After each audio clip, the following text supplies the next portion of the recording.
Morning everyone. I'm going to talk a bit about learning from the past to deliver the future. Now I wasn't very good at history at school, so I'm going to need to look at my notes because I'm going to take us through a little bit of history of where we've got to today and use that to think about, well, where do we actually go next and what does our future look like? I think we have to acknowledge that there's been a lot of people that have got us to where we are today and that they've had fantastic dreams, they've been really courageous and they've actually been ahead of their time. And we can learn a lot from the past in order to deliver where we actually need to go with the future of nursing, to reach our full potential, and we will never reach our full potential because there's always something extra that we can do and something different. And we need to be able to influence for all of the challenges that are actually ahead of us. Now, healthcare has changed since the days of Florence Nightingale. Now, how do I change the slide here? Oh, I should have. No, I can't. Where do I? Oh, thank you. Thank you. Healthcare and nursing's changed since the days of the Florence Nightingale wards and the education system. But there's some really key things that have stayed the same. And particularly Fiona's talk yesterday, a lot of what she talked about are the sorts of things that touched everybody that was here in the room about the things that nursing that have stayed the same. And those are leadership, passion, and advocacy for the patient and for our profession that we must never lose. And I think that Fiona really articulated that and did that particularly well through her story. We all know that nursing really provides the care for our communities across the continuum. And every person in this room, at some stage during our life, will be cared for by one of us, or a number of us. And, you know, across the time we've been able to change and adapt, and we need to continue to do that. And we also need to make sure that our voice is heard, not just at the bedside, but to the boardroom and at a policy level. And I know that we can do this because history proves that we are adaptable and we're versatile and that we've been able to reinvent ourselves many times as healthcare changes and that all of the health advancement. Now, let's just stop and reflect on what the wards used to look like in Florence Nightingale time. And just excuse me, I've got a bit of hay fever this morning, the challenges of living in Melbourne despite, you know, taking all of my anti-hay fever medication. Now, there's a lot of us in the room that will have worked in wards that are not dissimilar to the sorts of Florence Nightingale wards that are up in that picture. Now, thanks to Florence, she identified that during the war that there were many people, soldiers, that were dying of the infections that they got in the wards, more than they were actually dying of their wounds on the battlefield. This then led to her campaign to develop lighter and area wards. And none of us would consider it acceptable to nurse patients in these sorts of wards anymore, although around Victoria there still are wards that, you know, are not in some ways, you know, dissimilar, and that would be the same in every state, and we need to, you know, move towards, you know, having the capital to actually change those wards. But the sorts of principles that led to the different sorts of ward environments are something that we see happening as we build new areas and as we move to a high proportion of single rooms, and the same principles of light and space remain valid today. But again, the underlying values of compassion and advocacy remain just as important today as they did then. And what's really improved is our capacity to deliver safe, compassionate and effective care. But we know we're not there yet. And, yesterday we heard about, all the different reports that have come out and, all the things that we can think that have happened across the globe that actually demonstrate that we're certainly not there yet. So we've got a long way to go. It's like, being in the car trip. Those of us with children, you think, are we actually going to, get there yet? My children think if you're going to drive for longer than 3 hours, why aren't we catching a plane? And getting where we are today actually took leadership, vision, patience, courage, intelligence and perseverance. And there's no doubt that we certainly still need all of these attributes. As we know, in the late 1800s and early 1900s, the Florence Nightingale system of nursing education spread across Australia. And at that time, that was considered the most advanced nursing education in the world, and with Florence being the ultimate authority in nursing education. When we think about the sorts of things that she advocated for, she was well and truly ahead of her time. And, thinking about the reporting of patient outcomes and in a public way that we're still debating about today. Now, we know that as early as the 1930s, there was attempts made to establish a university credential courses in Australia. But we also know that that system of education was so successful in providing deep and cheap and disciplined workforce for hospitals that there was such strong opposition around that shift of education. And it wasn't just the medical staff that opposed that shift in education, thinking about the threat to their monopoly. There was also lots of opposition amongst the nursing profession. And you can see parallels today with that when I think about the nurse practitioner roles and the implementation of those roles that I'm going to talk about a little bit later. But overlaying all that was the gender bias and the society views of the appropriate roles for women as nurses and men as doctors. And I think that still is there to a certain extent today, although, it's pleasing to see that we certainly do have at least 10% of the workforce is a male workforce, and we're seeing feminisation of the medical profession. I was at a university meeting a couple of weeks ago, and the postgraduate and the undergraduate representation at that university on their advisory group were male nurses. And I have to say they were both very impressive young men. And if they reflect the calibre of the next generation, I think that we will do particularly well. And certainly in my role at a health service as the Chief Nursing Officer there, I am continually impressed with the capability and the thoughtfulness and the academic rigour of the undergraduate students and the early graduates, and we need to continue to foster that. What we need to continue to foster as well is getting our voices heard. And I was sharing with Brian yesterday, when I first started as an Executive Director of Nursing, I was the only female on the executive team.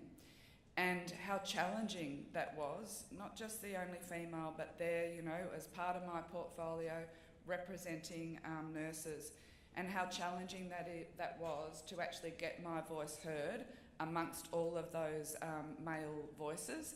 And sometimes I would get completely frustrated, and I would try to achieve some change and advocate for what I would think needed to happen at the health service in terms of progressing nursing, and I wouldn't get very far. And so I'd come back to my office and I'd shut the door, and some days, I have to say, I'd have a little bit of a tear and get very frustrated, but then I would pick myself back up again, and I would use all the support that I had garnered around me and use my mentors to actually then, work out, well, how was I actually going to come forward again and have another go in a different way. And that's something that I think was demonstrated through the advocacy of moving the education to the tertiary sector.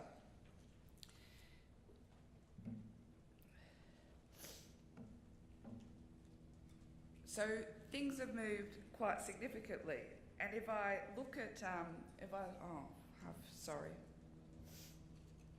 and if we look at how long it actually took to get from this picture of me up the top, that's actually me as a 21-year-old graduating from nursing, to the modern nurse today. It took in 1978, there was the Sachs report that actually recommended that education be transferred into the tertiary sector.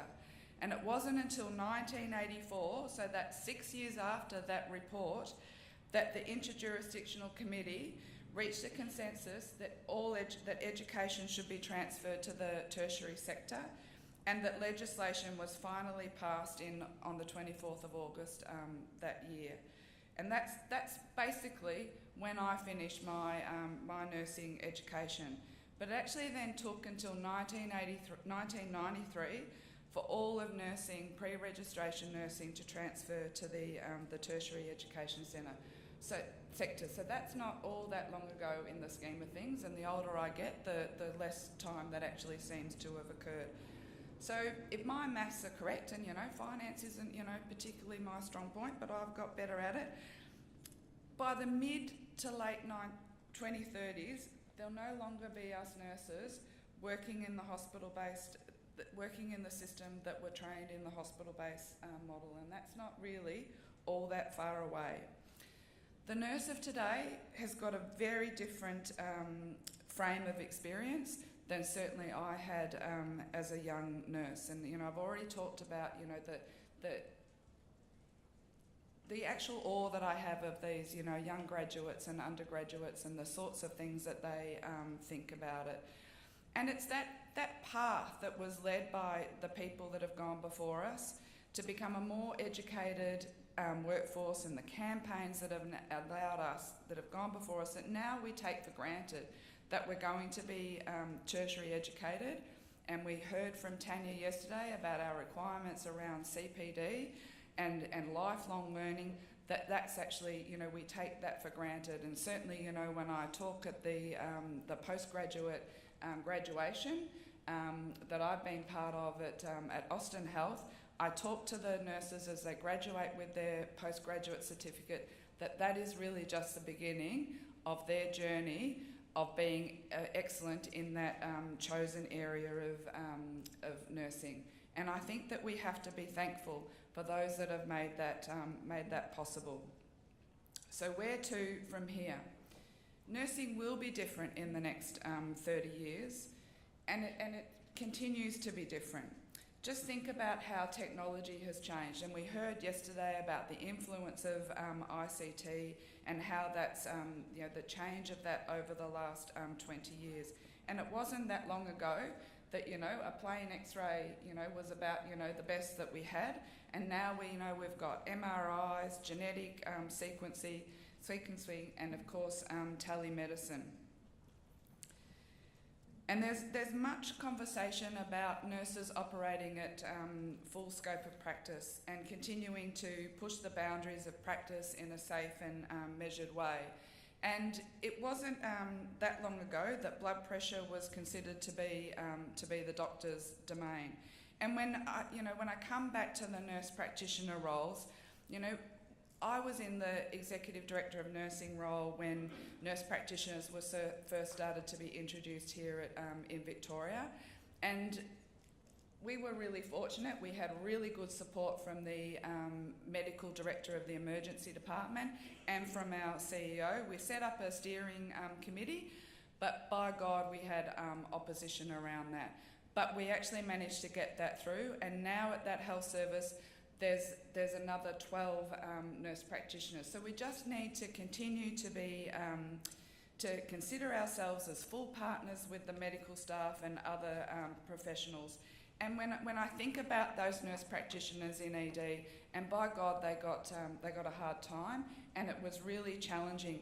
But for those of you that have seen the YouTube video around the first follower, They were the first person, and then there were other people that were brave enough, the medical staff and other nursing staff, to actually be the first followers and to continue to support them.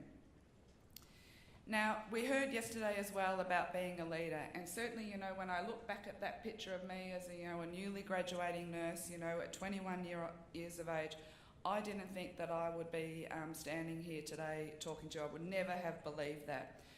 But as I've said already, we actually need leaders at all levels. So we need leaders at the bedside to the boardroom, so that we can continue to be full partners with our medical and allied health colleagues. We've got a long way to go, though, to actually realise this potential. And then there's many leaders who have started out as nursing, and they're taking up significant leadership roles. And we certainly saw David yesterday, who's taken up a CEO role. We've got nurses as board chairs and nurses as board members. And I actually believe that our path to education and the professionalisation of nursing has certainly assisted that. But we must ensure that nursing continues to be representative at the executive tables and at other significant decision-making forums and bodies. We need to make sure that our voices are heard and that we continue to advance nursing. We need to remember that there's going to be setbacks, and that this happened on many occasions, and that's why I've shared that history with you, and that we need to work together collaboratively with others and in a context of mutual respect. And it's in this context that we'll be able to reduce patient harm, improve outcomes, and build a health system that is responsive to patient needs, because by goodness, we're going to need that. And this isn't going to be easy, but we can all give examples where this has been possible and where we've been able to build the right cultures that David spoke about yesterday in order to achieve this. We need to know when we need to lead with a singular voice, when we need to mediate, and when it's appropriate to follow. We all need role models and mentors, and it is our role to provide mentorship amongst ourselves, but to also seek out the next leaders and foster their development, because it's through this that we will flourish and be able to change again over the next 30 years. We need to continue to promote the nursing profession and share what it means to be a nurse. And there's many examples where we can think about people that have done that.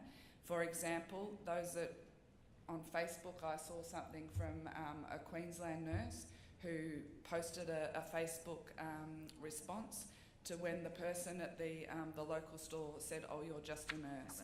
And I actually encourage people to have a look at that, because that to me was so strong in terms of her advocacy and the complexity of what nurses need to deliver. And the Molly Case poem at the RCN conference, when there was a lot of backlash against nursing in the NHS. And both of these nurses articulate the complexity and diversity of the skill that's actually required to be a nurse. And it's those sentiments that we cannot lose sight of, and the underlying values of, as I've said, of leadership, compassion, best practice and clinical excellence, and that's when we will be able to deliver the future of nursing. Thank you.